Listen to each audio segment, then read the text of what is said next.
Hi, good day everyone. I'm Jane Christine C. Marcel from Business Science 1. I'm here again to discuss about the FO2 liquid chromatography.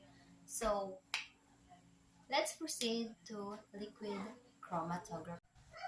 Here is the list of my presentation. First is the objectives, second is materials, next is the procedures, followed by conclusions, and last is to represent the references. So now let's start to objectives. FO2 liquid chromatography is not a well-known as term in the field of liquid chromatography, and a search of it did not yield in any relevant results. However, if you mean HPLC or high performance liquid chromatography, here are some possible objectives of HPLC. So first is separation of components. It can be used to separate the different components of a mixture based on their physicochemical properties such as a polarity, size, and charge. This is separation can help in the identification, quantification, and purification of the individual components. Second is quantification of analytes. It can be used to determine the amount of a specific analyte in a mixture. This is useful in pharmaceutical environment and forensic analysis. Third is identification of unknown compound. It can be coupled with various detectors such as mass spectrometry or MS to identify unknown compounds in a sample. This is particularly useful in drug discovery and metabolics. The fourth objective is purification of compounds. It can be used to purify a specific compound from a complex mixture. This is commonly used in the production of pharmaceuticals and natural products. Next is the quality control. It is widely used in the pharmaceutical industry to ensure the quality and purity of drugs.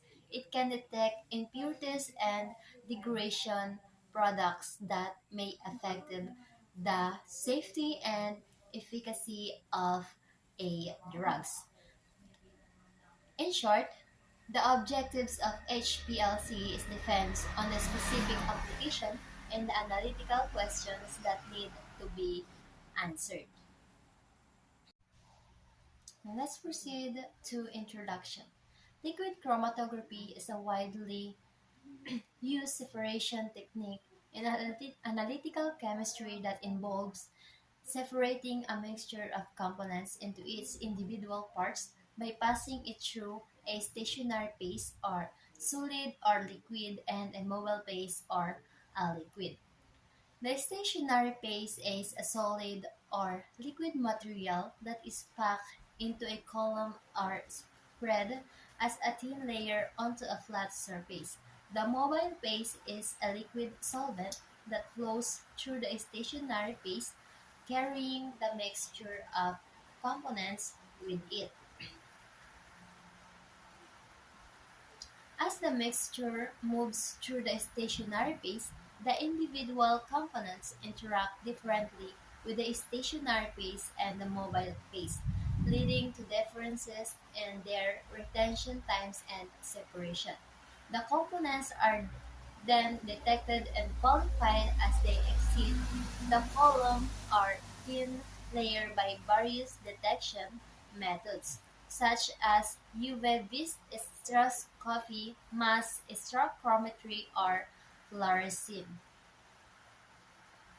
In addition, liquid chromatography is a versatile technique that can separate a wide range of compounds based on their physical and chemical properties such as polarity, size, and charge. Next is materials. In reverse phase liquid chromatography using a stationary phase of C18 silica, the most common used mobile phase solvent is a mixture of water and acetor acetonitrile or methanol. However, there are several other solvents that can be used depending on the specific Separation requirements. Some examples of mobile-based solvents used in reverse-phase liquid chromatography include methanol, acetonitrile, isopropanol, tetrahydrofuran, ethanol, and water. So, in addition to mobile-based solvents, there are several other additives that can be added to the mobile paste to improve separation efficiency, resolution, and sensitivity. For our first procedure is prepare the sample. Dissolve or suspend the sample in appropriate solvent to make a sample solution. Filter the solution to remove any soluble particles. And second is prepare the column. Choose an appropriate column, size, and packing materials are usually silica gel or reverse phase C18, based on the size and polarity of the sampled molecules. Pack the column with a stationary paste using the accelerate method or dry packing method. Third procedure is equilibrate the column. Run the mobile paste or element through the column to equilibrate the stationary paste. The element should be compatible with the stationary paste and have a low viscosity. Fourth is load the sample. Load the sample onto the top of the column using a syringe or pipette. Start with a small amount of sample and gradually increase the amount until the column is saturated with the sample. The fifth is run the chromatography. Add the element to the top of the column and let it flow through the stationary phase. Collect the element fractions in test tubes or vials. The element will carry a sample of molecules through a column at different rates based on their polarity and sizes. Six is monitor the separation. Monitor the separation by observing the color or of the element fractions or by using PLC or thin layer chromatography or UV detection. Is that the flow of eluent when the desired compound is eluted? So the next is collect the fractions. Collect the eluent fractions and containing the desired compound. Evaporate the eluent using a rotary evaporator or other suitable method to obtain the pure compound. Next is clean the column. After the separation is complete, clean the column by running a washing solvent through it.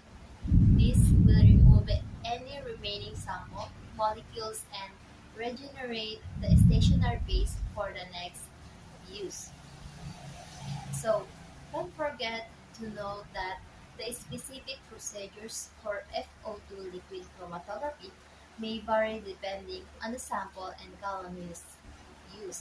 It is important to follow the manufacturer's instructions and safety guidelines when performing FO2 liquid chromatography.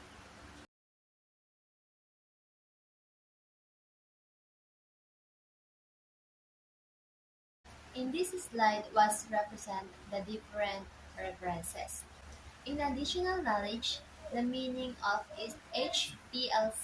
HPCL is stands for High Performance Liquid Chromatography, which is a powerful analytical technique used to separate, identify, and quantify the components of a complex mixture. In HPLC, a sample is dissolved in any solvents and injected in the chromatographic column packed with stationary paste.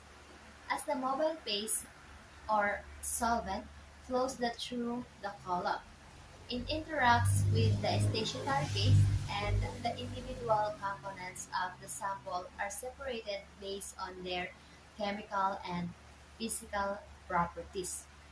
So the separated components are then detected by a detector and analyzed. It is a widely used in the pharmaceutical, chemical, and food and environmental industries for equality control and research also a development.